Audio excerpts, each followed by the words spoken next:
हाँ तो बच्चों, तो 9th क्लास में हमारा मोल कॉन्सेप्ट वाला टॉपिक था, मगर मोल कॉन्सेप्ट कट गया था। मींस अभी मेरे को मोल कॉन्सेप्ट के बारे में कुछ भी पता नहीं है। तो सबसे पहले बेटा मैं आपको बताता हूँ मोल कॉन्सेप्ट क्या होता है, ठीक है।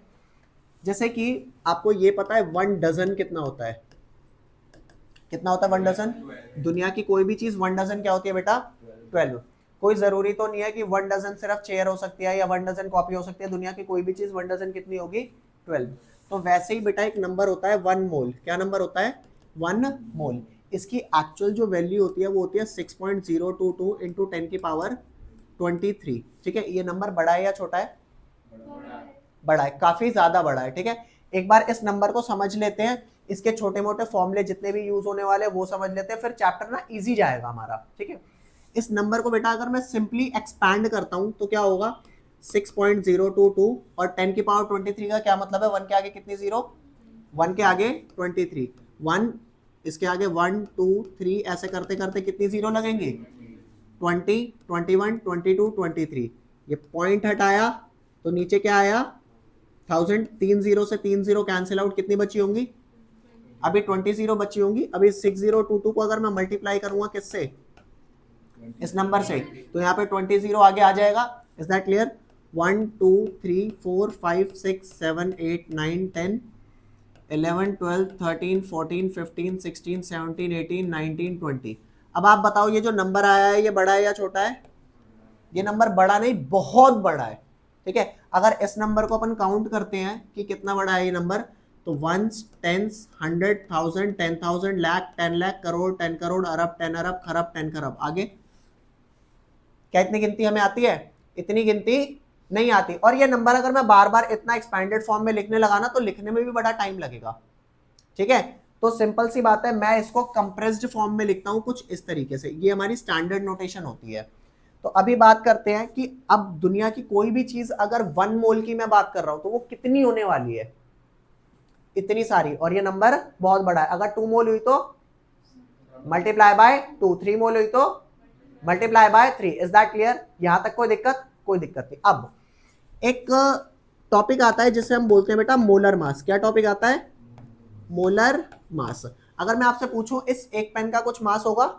ठीक है, एक पेन का मास क्या, मान लो 10 ग्राम्स आता है। कितना? 10 ग्राम्स। तो 1 डजन पेन का मास कितना हो जाएगा? 120 ग्राम। क्यों? 1 डजन में 12 होते हैं और एक पेन के मास को मैंने किससे मल्टीप्लाई किया? 12 से, तो आ गया 1 डजन का मास। तो वैसे ही 1 मोल पेन का मास कितना होगा? 1 मोल पेन का मास कितना होगा? 6.022 इंटू 10 की पावर 23 मल्टीप्लाई बाय 10। मीन्स जो भी मेरे एक पीस का मास है उसको किससे मल्टीप्लाई किया? इस नंबर से। और बेटा ये जो 1 मोल का ये जो नंबर आया है ना, इस नंबर को हम बोलते हैं एवोगैड्रो नंबर। क्या बोलते हैं?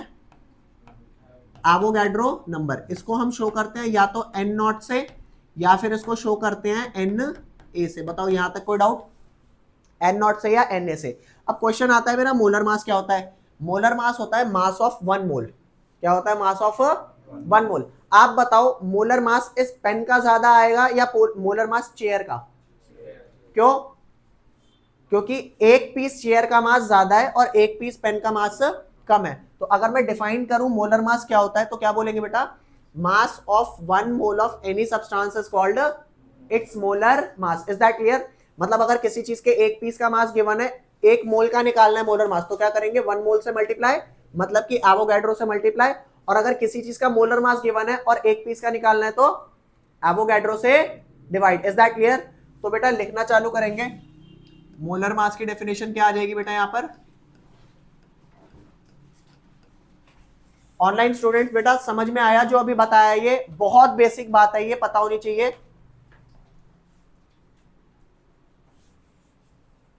आवाज आ रही है मेरी? चलो, तो मोलर मास क्या हुआ बेटा? Mass of 1 mole of any substance is called its molar mass. Is that clear? यहां तक कोई डाउट? ठीक है, लिखेंगे इसे फटाफट।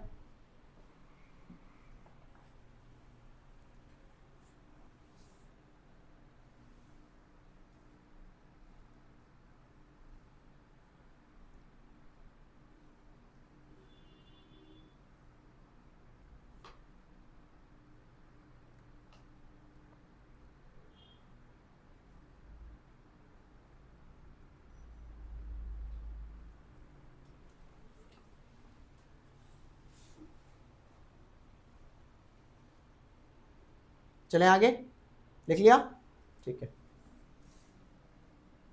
नेक्स्ट आता है बेटा आपका,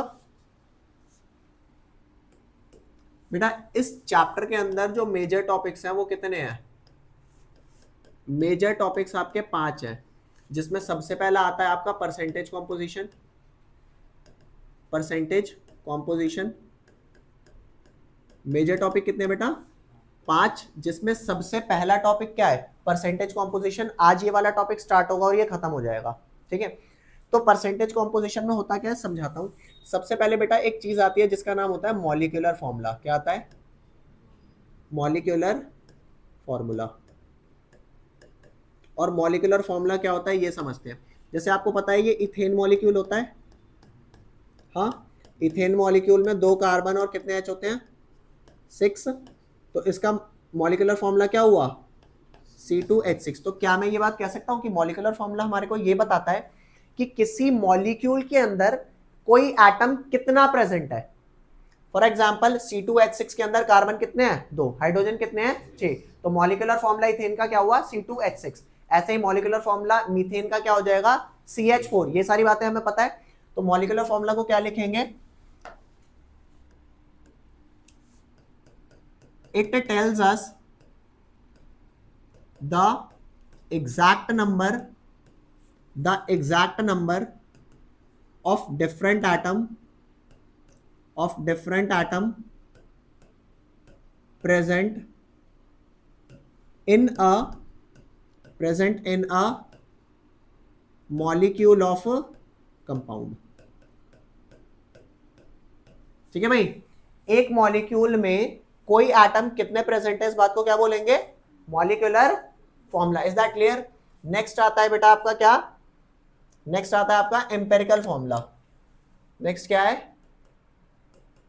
एम्पेरिकल फॉर्मूला। अब आप ये चेक करना बेटा, जो C2H6 था इसमें कार्बन 2 थे और हाइड्रोजन कितने थे? 6।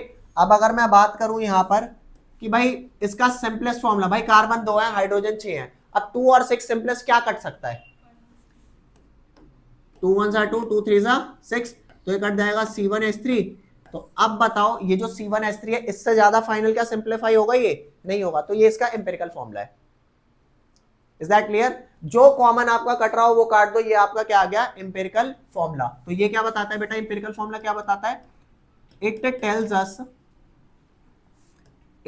अस the simplest whole number ratio. क्या बताए बेटा? Simplest whole number ratio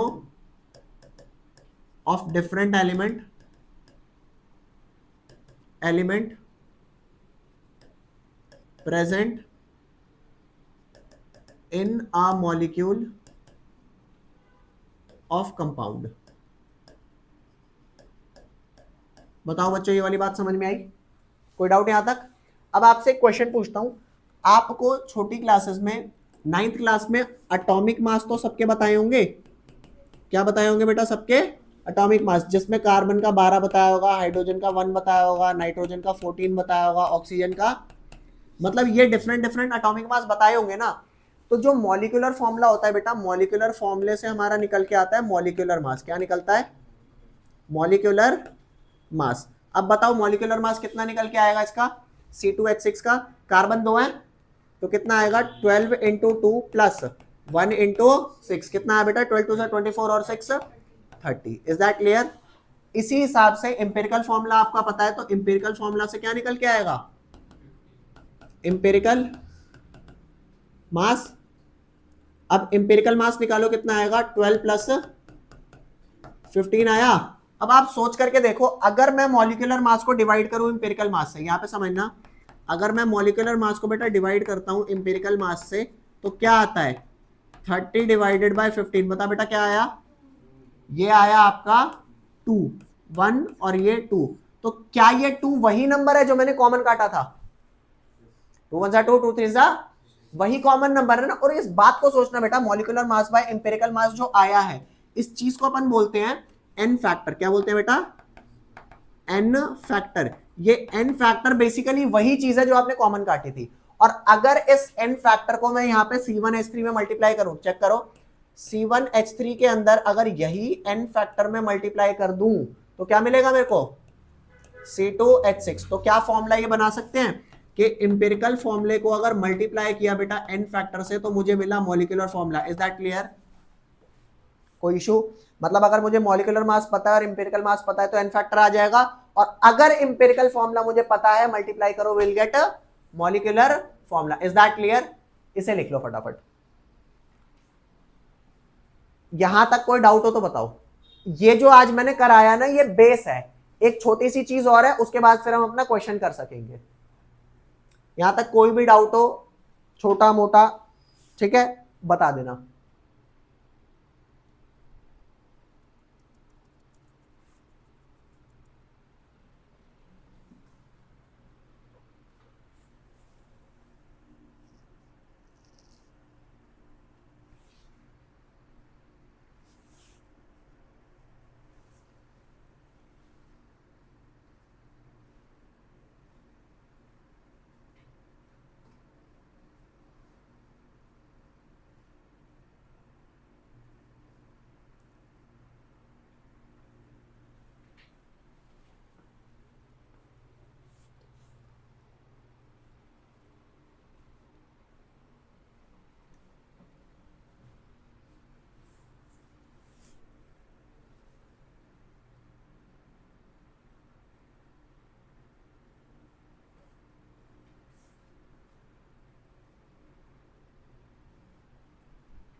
okay बेटा, देख लो। किसी को भी डाउट यहां तक कोई?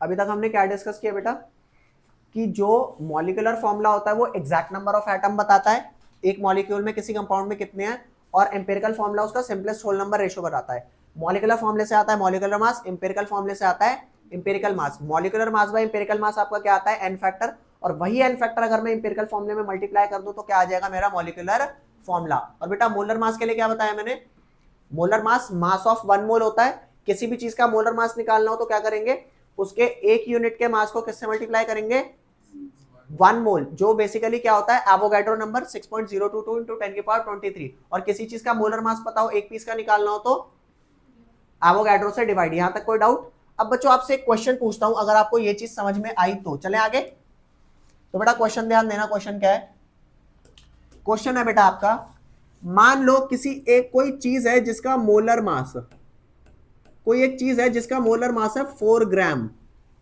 मोलर मास है, एक पीस का नहीं, मोलर मास। तो बताओ ये चीज हल्की रही होगी या भारी? बहुत हल्की। क्या? बहुत। क्यों हल्की रही होगी? क्योंकि एक मोल का मास कितना आया है, मात्र 4 ग्राम। और 4 ग्राम हमारे लिए कुछ होता है क्या, 4 ग्राम तो वो तो हम यूं उठा के यूं फेंक देंगे। Is that clear? अरे यार ये पेन ही अकेला 10 ग्राम का है, तो एक मोल का मास किसी चीज का 4 ग्राम आ रहा है, मतलब वो चीज बहुत हल्की रही होगी। और बेटा जनरली एटम्स हैं, एटम्स दिखाई देते हैं क्या, एटम्स बहुत छोटे होते हैं, तो एटम का कम से कम हम मोलर मास निकालते हैं। क्या निकालते हैं? Molar mass. तो बेटा इस बात को समझना, अगर किसी चीज का मोलर मास 4 ग्राम है ना, तो इस चीज को हम शो करते हैं कैसे, 4 ग्राम पर मोल। बताओ ये नोटेशन समझ आई कि नहीं आई? बोलो जी, नोटेशन समझ में आई? नोटेशन क्या है, 4 ग्राम पर मोल। किसी का 5 ग्राम अगर मास है एक मोल का तो क्या बोलेंगे, 5 ग्राम पर मोल। मींस हर चीज का मोलर मास अलग अलग आएगा या दुनिया में सबका मोलर मास सेम आएगा? मोलर मास अलग अलग आएगा। अब इस बात को समझना बेटा, अगर मान लो किसी चीज के 1 मोल का मास 4 ग्राम आ रहा है, तो बताओ उसके 2 मोल का मास कितना आएगा, 8 ग्राम। और जल्दी बताओ उसके 20 ग्राम्स में कितने मोल्स होंगे, 5 मोल। बेटा कैसे निकाला, कैसे निकाला, जो आपका गिवन मास था उसको डिवाइड करा जो 1 मोल का मास था। और क्या जरूरी है सबके 1 मोल का मास सेम हो? नहीं। तो कुल मिला के अगर आपने यहां 5 मोल्स निकाला तो वो आपने कैसे निकाला, वो जो गिवन मास था उसको डिवाइड किया बेटा किससे, जल्दी बोलेंगे, डिवाइड किया हमने 4 ग्राम पर मोल। मींस किसी भी चीज के गिवन मास को डिवाइड किया मोलर मास से, तो ग्राम से ग्राम कट गया, 4 1 जा 4, 4 5 जा, और ये मोल 5 मोल आ गया। Is that clear? तो क्या यहां से मैं जनरलाइज कर दूं बेटा, नंबर ऑफ मोल्स का फॉर्मूला क्या होता है, जल्दी बोलेंगे, given mass by molar mass. और बेटा बताएंगे मोलर मास की यूनिट क्या होती है, मोलर मास की यूनिट होती है ग्राम पर मोल, और गिवन मास की यूनिट होती है ग्राम। तो ग्राम से ग्राम कट जाएगा, आंसर मोल्स में आएगा या नहीं आएगा, बोलो हाँ या ना। Is that clear? कोई डाउट यहां तक? ये आपका हो गया बेटा आज का कॉन्सेप्ट। अब लगाते हैं क्वेश्चन, चले क्वेश्चन पे। हाँ लिख लो इसे फटाफट, फटाफट लिखेंगे बेटा। बेटा आप में से किसी भी बच्चे को अगर इस टॉपिक में डाउट हो, देखो लग सकता है कि ये टॉपिक छोटे हैं, लेकिन जब ये आगे कॉम्प्लेक्स न्यूमेरिकल के साथ आने लगेंगे ना, तो अगर यहां पे क्लैरिटी नहीं होगी तो हम पंगे में फंसेंगे। होगा कुछ नहीं, ये चीजें फिर दोबारा बतानी पड़ेगी। सो मेन थिंग इज कि इस चीज को अभी क्लैरिफाई कर लो। अगर कोई डाउट आ रहा है तसल्ली से पूछ सकते हो, ठीक है? बिल्कुल भी टेंशन नहीं लेना, बताएगा नहीं बताएगा, दोबारा पूछूंगा तो समाज क्या सोचेगा, ये सब आपको नहीं सोचना, ठीक है?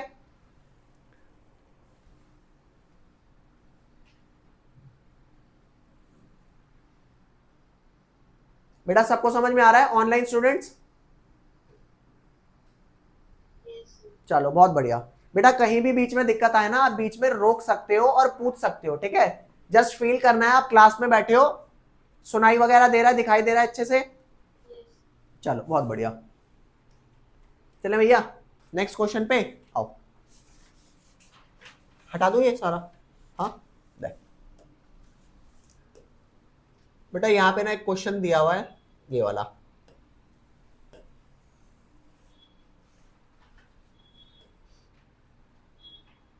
लो ये बेटा अपना क्वेश्चन दिया है। क्वेश्चन क्या लिया है, अ कंपाउंड कंटेन्स 4.07% हाइड्रोजन।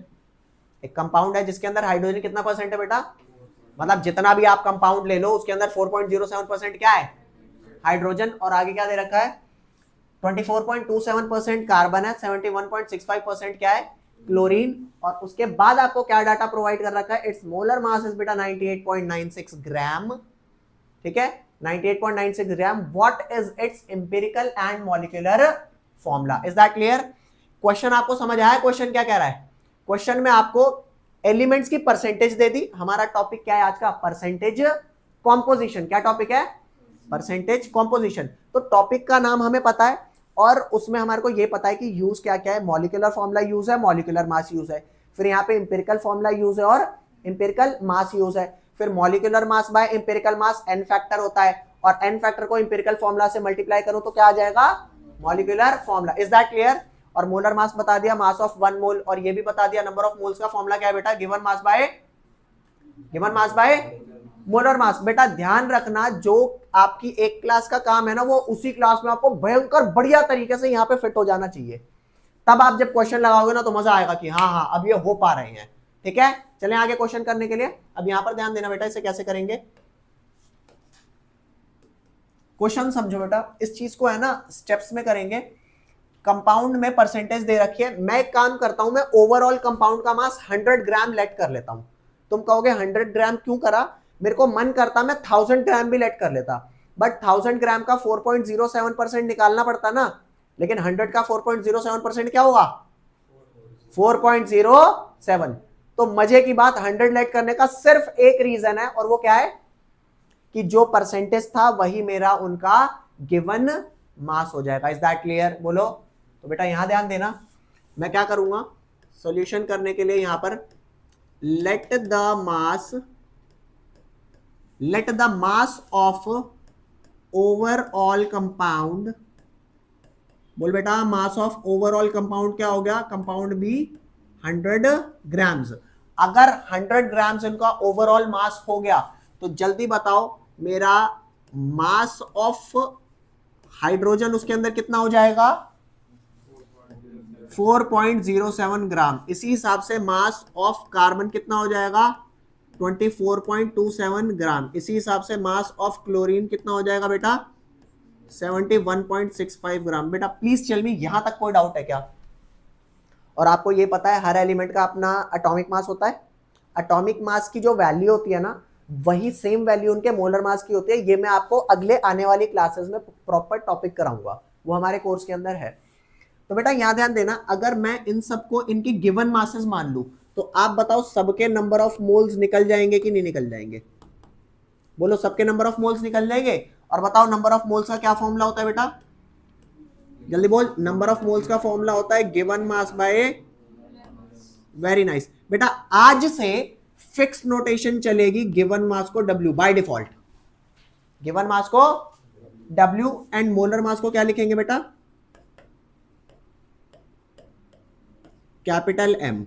अरे मेरे घर की बनाई हुई नहीं है भाई। Given mass W by default, लेने को कुछ भी ले लो, और मोलर मास बाय डिफॉल्ट क्या है? Capital M। तो सबसे पहले बेटा मैं नंबर ऑफ मोल्स निकालने जा रहा हूं सबके। तो याद ध्यान देना, नंबर ऑफ मोल्स अगर मैं निकालता हूं सबके, तो हाइड्रोजन का, कार्बन का और क्लोरीन का, बताओ सबके अलग अलग आएंगे कि नहीं आएंगे? सबका given mass by molar mass. तो गिवन मास, अच्छा आपको एक चीज और बता दूं, ये जो क्वेश्चन है ना, ये एक्चुअल एक्सपेरिमेंटल डाटा है। क्या है? एक्चुअल। तो जो मेरे को हाइड्रोजन के, कार्बन के और क्लोरीन के मास लेने पड़ेंगे, वो एक्चुअल लेने पड़ेंगे ताकि आंसर सही आ सके। पेपर में क्या लेना है बता देगा। हाइड्रोजन का जो होता है गिवन मास 4.07 है, और इसका जो मोलर मास होता है वो होता है 1.008 ग्राम। अरे हाइड्रोजन का 1 लेते हैं ना, हाइड्रोजन का एक्चुअल में 1 नहीं होता। क्या होता है? 1.008। क्या मेरे को मोलर मासेस याद करने हैं? नहीं, मोलर मासेस याद नहीं करने। वो बात अलग है कि हाँ, ये सॉल्व करते करते कुछ एक एलिमेंट कॉमनली रिपीट होते रहते हैं तो वो हो जाते हैं। ठीक है। नेक्स्ट कार्बन का क्या होगा बेटा? 24.27 डिवाइडेड बाय 12.01। क्लोरीन का कितना हो गया बेटा? 71.65 डिवाइडेड बाय 35.5। ये समझ आ गया? ये सारे क्या हो गए? मोल्स। अब मोल्स कितने आ गए? ये आ गया 4.04, डिवाइड करेंगे, ये कितना आ गया? 2.021, और ये कितना आ गया बेटा? 2.021। Is that clear? मोल्स आ गए। पहला स्टेप क्या था? ओवरऑल कंपाउंड को 100 ग्राम लेट किया। सेकंड क्या था? 100 ग्राम लेट करने के बाद जो उनके परसेंटेज दे रखी थी वो उनकी गिवन मास हो गई। फिर गिवन मास को मोलर मास से डिवाइड करके क्या आ गया आपका? Number of moles. Now you guys tell me, इसमें सबसे स्मॉलेस्ट नंबर ऑफ मोल कौन सा है? कार्बन और क्लोरीन का, एंड दैट इज 2.021। तो लास्ट स्टेप जो इसका समझने वाला है वो ये है कि अब मैं निकालने वाला हूं बेटा सिंपलेस्ट होल नंबर रेशियो। बेटा क्या निकालेंगे अब हम? Simplest whole number ratio. तो बेटा सिंपलेस्ट होल नंबर रेशियो क्या है? जो हमारे तीनों मोल्स है ना, 4.04, 2.021 और 2.021, इन तीनों में स्मॉलेस्ट कौन सा है ना? 2.021। बेटा तीनों को डिवाइड कर देंगे इसी नंबर से, इसको भी, इसको भी और इसको भी। ऐसा क्यों किया ये फिलहाल अभी आप याद रख लेंगे, बाद में ये चीज समझा भी दूंगा। ठीक है। तो बता बेटा ये क्या आएगा? और अब जो नंबर आएंगे ना बेटा, उन नंबरों को आपको बेसिकली लेना क्या है?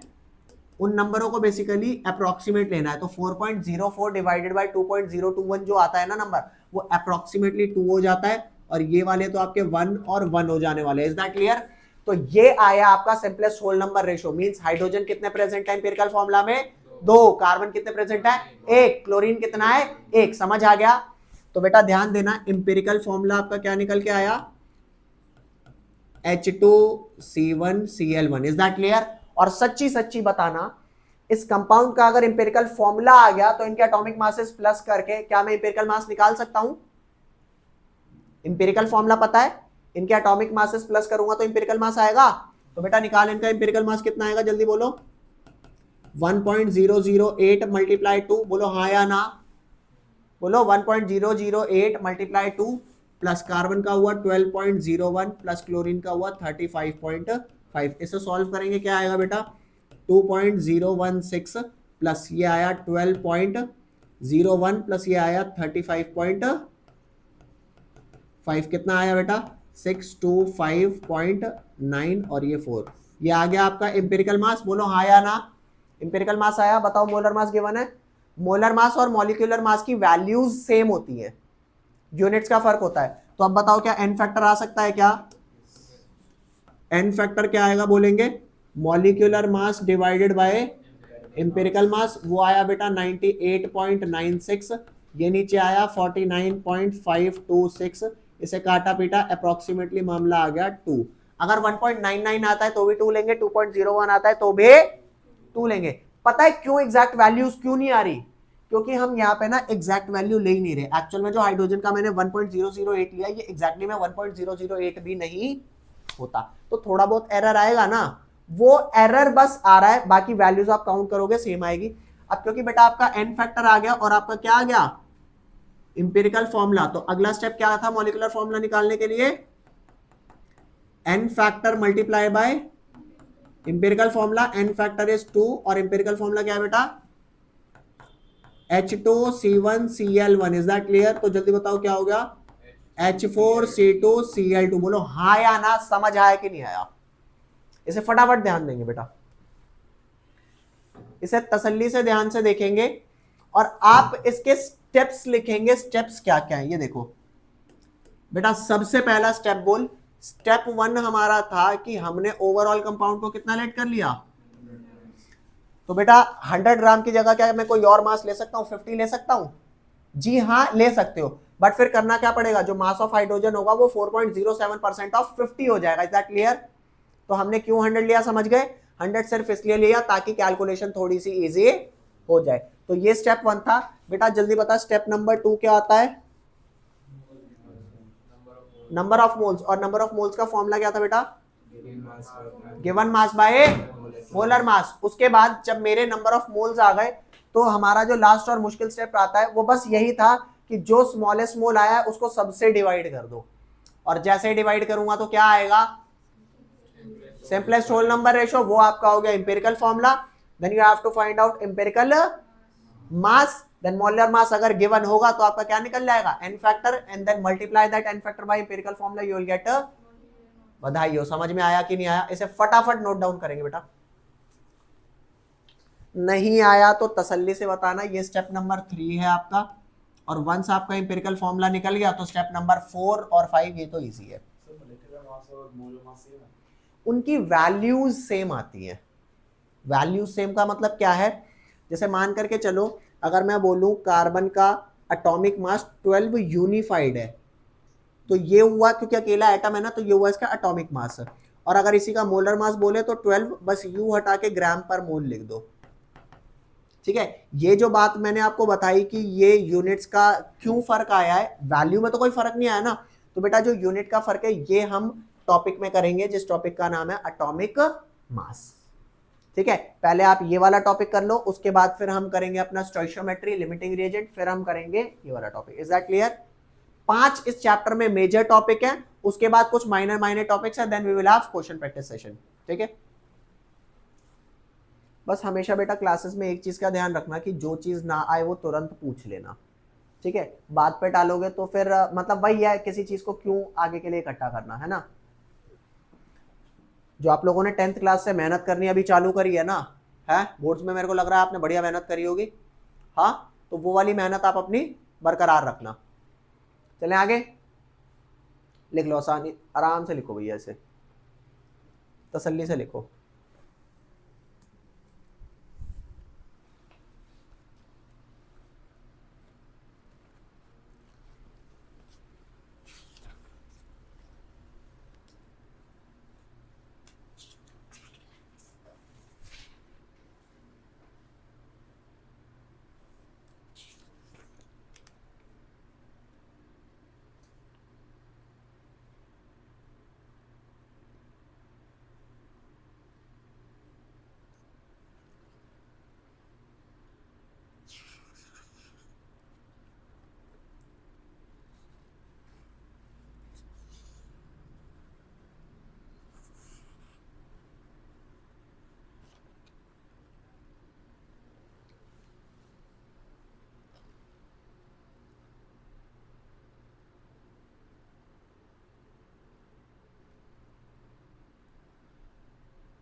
बेटा कोई डाउट है यहाँ तक?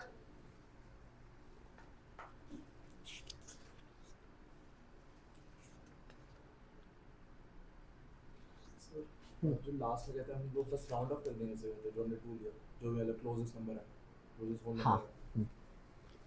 बिल्कुल, जैसे ये अप्रोक्सीमेटली सॉल्व हो के 1.99 समथिंग आता है, ठीक है, तो 1.99 समथिंग अगर आ रहा है तो वो बेसिकली क्या हो गया, नेचुरल नंबर 2 हो गया। अगर 2.01 आता या 2.001 आता तो भी 2, वो आपको पता लग जाएगा, ठीक है।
लिख लिया बच्चों?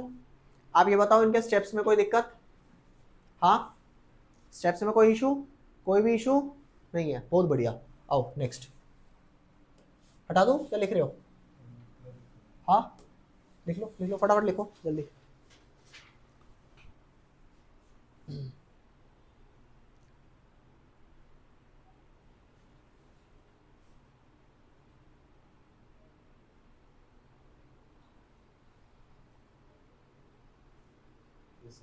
ठीक है, आओ अब यहाँ ध्यान देना बेटा।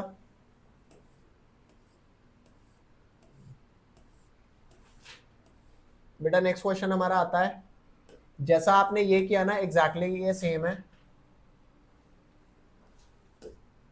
ये पढ़ना क्या लिखा है, क्वेश्चन है an inorganic salt gave the, कोई एक इनऑर्गेनिक सॉल्ट होगा, उसने कॉम्पोजिशन क्या दी बेटा, सोडियम की कितनी है 29.11 और सल्फर के 40.51, ऑक्सीजन के 30.38। उसके बाद क्या कह रहा है, calculate the empirical formula of the salt. देखो यहाँ पे इन्होंने मोलर मास या मॉलिक्यूलर मास नहीं दिया ना, मींस ये आपसे मॉलिक्यूलर मास बाय एम्पेरिकल मास से एन फैक्टर नहीं निकलवा सकता, तो इन्होंने कहा सिर्फ क्या करो, एम्पेरिकल। हाँ ठीक है, इसे ट्राई करेंगे बेटा, एक बार ट्राई करो तसल्ली से। सबसे पहला स्टेप क्या होगा, 100 ग्राम सेलेक्ट कर लो। हाँ लिखो, सबसे पहला स्टेप लिखो बेटा, सबसे पहले इनकी परसेंटेज लिख लो और let the mass of compound be 100 gram, let the mass of compound be 100 ग्राम।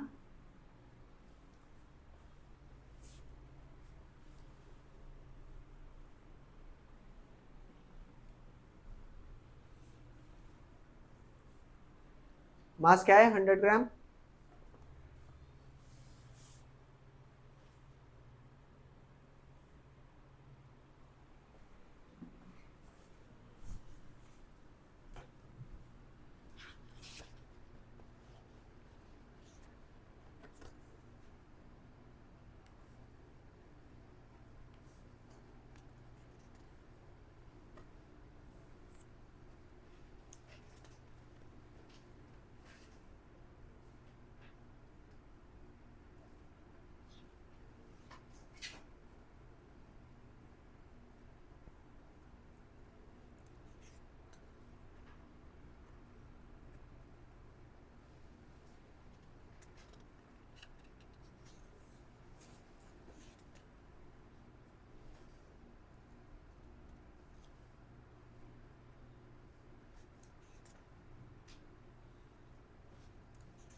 कोई डाउट यहाँ तक? सर Na कहते हैं S और O के हम कहते हैं नॉर्मल वाले कहते हैं मास इसके लिए इनके मास बताया तो बेटा, सोडियम का मास आप क्या लेंगे, सोडियम का मास लेट करेंगे 23 और सल्फर का मास लेट करेंगे बेटा 32 और ऑक्सीजन का मास लेट करेंगे 16। ठीक है, आप अभी अगर करना चाहो तो एक छोटा सा काम कर सकते हो, कैलकुलेशन में अगर दिक्कत आ रही है बेटा यू कैन यूज कैलकुलेटर। ठीक है, पेपर में अलाउड नहीं होता अभी, फॉर द टाइमिंग आप कॉन्सेप्ट सीख रहे हो ना, ठीक है, अभी यूज करना है आप कर सकते हो। मेरे को जल्दी से बस आंसर निकाल के दे दो इसका क्या आ रहा है। इसमें एक छोटी सी चीज बतानी है, आपकी वैल्यू बताओगे तो फिर बताऊंगा।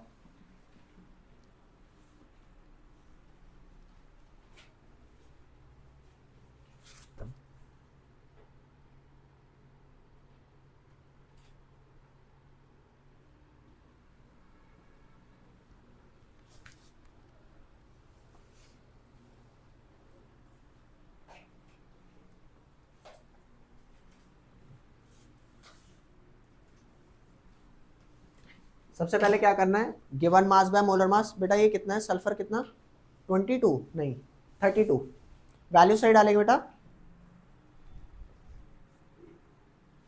Sodium 23, sulphur 32, oxygen 16। ठीक है,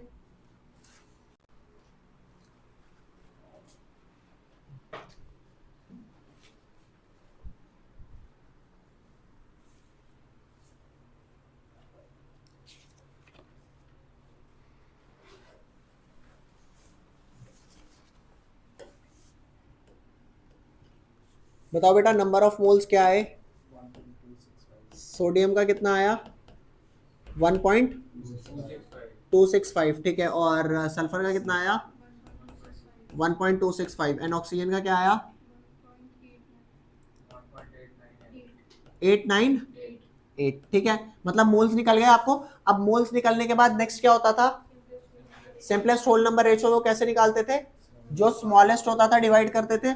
तो नेक्स्ट लिखो बेटा, नेक्स्ट क्या आएगा आपका, सिंपलेस्ट होल नंबर रेशियो। तो सिंपलेस्ट होल नंबर रेशियो में 1.265 को डिवाइड करोगे 1.265 से, इसको भी डिवाइड करेंगे सेम, और इसको भी डिवाइड करेंगे 1.265। जी मैम, जी मैम। बेटा बताओ ये वाली वैल्यू कट पिट के कितनी आई, हाँ ये वाली वैल्यू 1 आई, बहुत बढ़िया। ये कितनी आई 1, ये कितनी आई 1.5। बेटा ये तो अब ना तो मैं 2 लिख सकता ना 1, क्योंकि इतनी ज्यादा अप्रोक्सीमेशन तो चलने नहीं वाली है ना। तो अब देखो इसे कैसे करते हैं, इस बात को तसल्ली से समझना। मींस आपको ये तो पता लग गया कि बेटा मेरा इंपेरिकल फॉर्मूला निकल जाता क्या, Na1 सल्फर 1 और ऑक्सीजन 1.5, यार निकल जाता, लेकिन किसने मामला खराब कर दिया, ओ ने। तो अब आप एक चीज बताओ, इनमें कौन सा ऐसा कॉमन नंबर मल्टीप्लाई करोगे सारे ही होल नंबर बन जाए, वेरी नाइस। तो बेटा जैसे ही इसमें मैं मल्टीप्लाई करूंगा 2 से, तो ये बन जाएगा Na2S2O3। ये आ गया इंपेरिकल फॉर्मूला। एक स्टेप ऐड हुआ आपका, कोई डाउट यहां तक, कोई भी डाउट नहीं, बहुत बढ़िया भाई, बहुत बढ़िया। आई होप ये समझ में आ गया होगा आपको, स्टेप्स क्लियर है, ठीक है।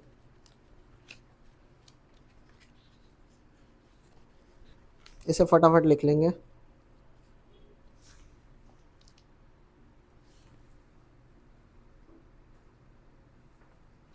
अगला कॉन्सेप्ट कराऊं, हाँ अगला कॉन्सेप्ट स्टार्ट करें। लो यहां तक कोई डाउट हो तो बताओ, हाँ कोई डाउट, कोई भी डाउट नहीं है, चलें आगे आओ। बेटा नेक्स्ट कॉन्सेप्ट है आपका स्टैंडर्ड टेम्परेचर एंड प्रेशर। क्या कॉन्सेप्ट है बेटा, स्टैंडर्ड टेम्परेचर एंड प्रेशर, इसको बोलते हैं STP। बेटा एक इक्वेशन होती है जो गैसेस फॉलो करती है, कौन, जितनी भी गैसेस होती हैं फॉलो करती हैं, उस इक्वेशन को बोलते हैं आइडियल गैस इक्वेशन। क्या बोलेंगे, ideal gas equation. Ideal gas equation जो हमारी होती है वो होती है बेटा PV is equal to NRT। क्या होती है बेटा, PV is equal to nRT where P क्या है बेटा, P प्रेशर ऑफ गैस है, क्या है बेटा, प्रेशर ऑफ गैस। V क्या है, वॉल्यूम ऑफ गैस। N क्या है बेटा, number of moles of gas. R क्या है, R आपका होता है यूनिवर्सल गैस कांस्टेंट, क्या होता है, यूनिवर्सल गैस कांस्टेंट। और T क्या होता है बेटा, टेम्परेचर इन कैल्विन। आपको कैल्विन स्केल में कन्वर्ट करना आता है, डिग्री सेंटीग्रेड में क्या ऐड ऑन करते हैं कि वो कैल्विन बन जाता है 270। Is that clear. तो बेटा यहां ध्यान देना, जो मेरा डिग्री सेंटीग्रेड वाला टेम्परेचर हुआ करता था, डिग्री सेंटीग्रेड वाला, उसके अंदर मैं ऐड करूंगा क्या, 273। और ये एक्चुअल में वैल्यू 273 नहीं होती, क्या होती है, 273.15। तो वो किस में कन्वर्ट हो जाएगा, कैल्विन में। ठीक है, इस वाली बात को स्टार बना लो कि ये वाली बात आपको याद रखनी है। कोई लोचा यहां तक, कोई doubt. PV is equal to NRT, ideal gas equation है, क्या ये आइडियल गैस इक्वेशन। ठीक है,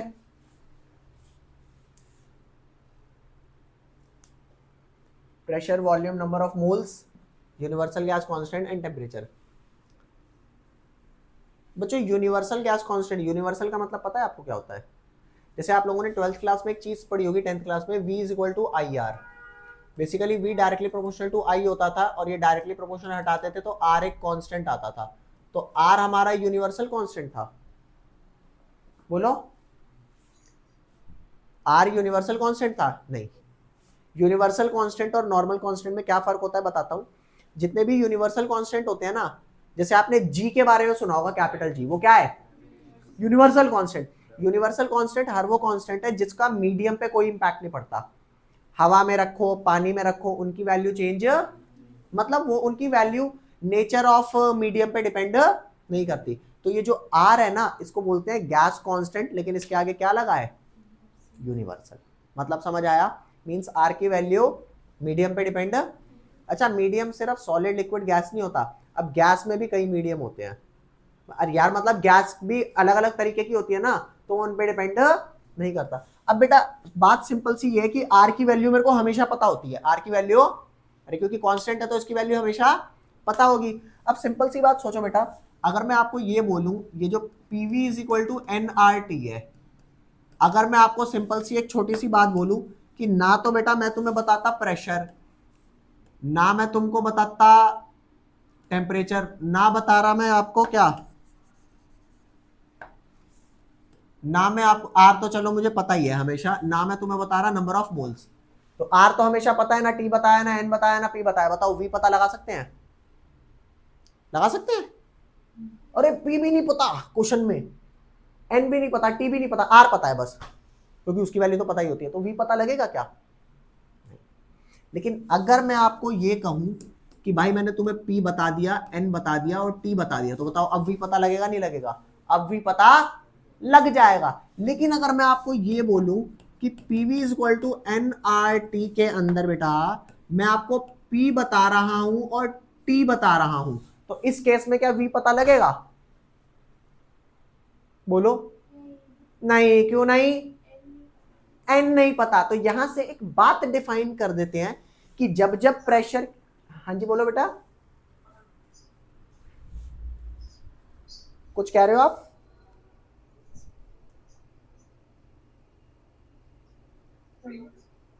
हाँ जी बोलो। चलो यहां पर ध्यान देना, अब अगर मैं आपको यह बोल दूं कि मेरा प्रेशर की वैल्यू पता है और टेम्परेचर की वैल्यू पता है, तो अब आप ये कह रहे हो कि यार वी नहीं बताया जा सकता, लेकिन वी बता सकेंगे अगर एन डिफाइन कर दूं। तो मींस प्रेशर और टेम्परेचर अगर मैं कांस्टेंट कर देता हूं, तो जितना एन लेंगे उस हिसाब से क्या आ जाएगा, वॉल्यूम। Is that clear. चलो यहां पर ध्यान देना, eight fix temperature and pressure number of moles directly proportional होगा वॉल्यूम के, क्या होगा, number of moles directly proportional होगा वॉल्यूम के। इस वाली बात को आप याद रखो। अब बात ये आती है कि यार मैं टेम्परेचर क्या लूं और मैं प्रेशर क्या लूं, है ना, टेम्परेचर क्या लूं और प्रेशर क्या लूं। तो इस वाली बात को समझो आप, यहां ध्यान दो। मैं प्रेशर फिक्स कर रहा हूं बेटा 1 atm, क्या फिक्स कर रहा हूं प्रेशर 1 atm। आपको पता है 1 atm क्या होता है, 1 एटमॉस्फेयर प्रेशर होता है, क्या होता है। इस वक्त हवा हमारे ऊपर जो प्रेशर लगा रही है दैट इज कॉल्ड 1 atm, ठीक है। और मैं यहाँ पे टेम्परेचर फिक्स कर रहा हूं 273.15 केल्विन, और जो 273.15 केल्विन होता है ये एक्चुअल में होता है 0 डिग्री सेंटीग्रेड। तो इस केस में जब जब मेरा नंबर ऑफ मोल गैस का 1 मोल होगा तो वॉल्यूम कितना निकल के आएगा, 22.4 लीटर्स। और ये वाली बात फिक्स है। नहीं समझ आया, स्किप कर देते हैं सब, क्या कर देते हैं बेटा, सब स्किप कर देते हैं।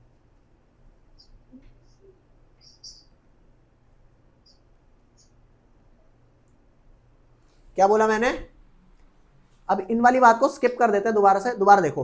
PV is equal to NRT, क्या चीज इसमें हमेशा पता है, आर।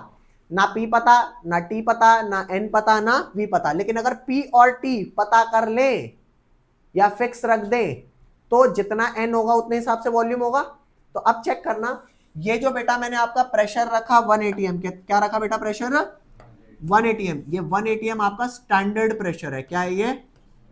और क्यों ये स्टैंडर्ड प्रेशर है, इसका रीजन क्योंकि ये हमारा एटमॉस्फेयर लगा रहा है, और 0 डिग्री भी हमारा क्या है, स्टैंडर्ड टेम्परेचर। तो स्टैंडर्ड प्रेशर पे और स्टैंडर्ड टेम्परेचर पे नंबर ऑफ मोल अगर 1 मोल रहेगा तो वॉल्यूम कितना हो जाएगा बेटा 22.4 लीटर, ये फिक्स है। अब सेम केस मान करके चलना, मान लो प्रेशर मेरा 1 atm है, टेम्परेचर मेरा 273 केल्विन है, 0.15 केल्विन। अब अगर नंबर ऑफ मोल्स 2 मोल हुए तो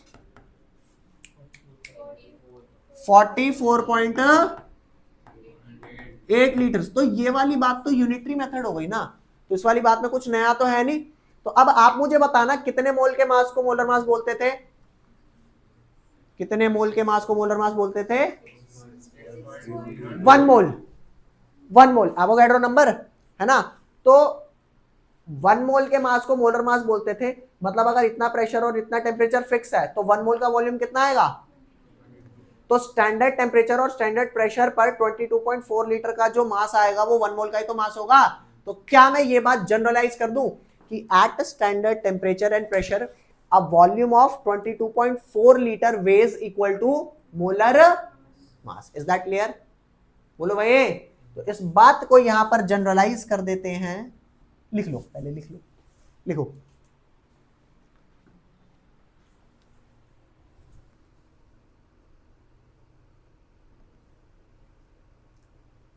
बेटा समझ में आ रहा है जो मैं आज करा रहा हूं, हाँ, ओवर तो नहीं हो रहा।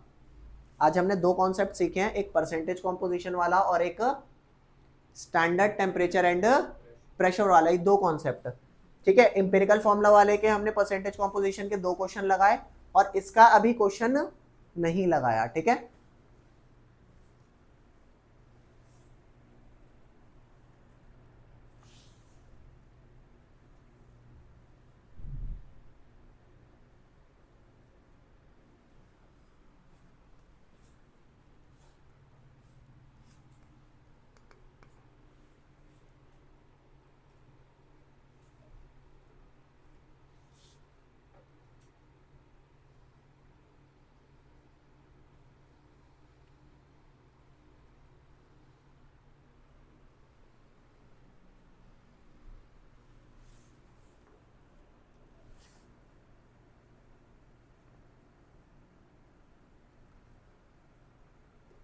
लिख लिया, कोई डाउट इसमें, कोई भी डाउट नहीं, मतलब कुछ भी पूछ लूँ, है। बताओ एसटीपी पे स्टैंडर्ड टेम्परेचर कितना होता है, 0 डिग्री सेल्सियस, जो कि कैल्विन में कितना होता है बेटा 273.15, और प्रेशर कितना होता है 1 atm, और 1 atm is called atmospheric pressure. Why it is standard, क्योंकि एटमॉस्फेयर अभी हमारे को ग्राउंड लेवल पे इतना लगा रहा है, तो एसटीपी पे 1 मोल का वॉल्यूम 22.4 लीटर होगा, और 1 मोल के मास को बोलते हैं मोलर मास। मींस एसटीपी पे 22.4 लीटर का जो नंबर ऑफ मोल है वो 1 मोल होगा ना, तो मतलब इतने का मास जो आएगा वो मोलर मास कहलाएगा। तो बेटा यहाँ पर अब आप इसको लिख लो, क्या यहाँ पर इंपॉर्टेंट डेफिनेशन लिख लो, mass of 22.4 litre of any gas, बेटा वो एक गैस की बात नहीं कर रहा, of any gas at STP, mass of 22.4 liter of any gas at STP is called its, क्या बोलेंगे बेटा, is called its मोलर। यहां तक कोई लोचा अठन्नी चवन्नी कोई भी है, कोई डाउट यहां तक? हाँ, no no no no no, yes yes yes yes yes. चलो भाई चलें आगे।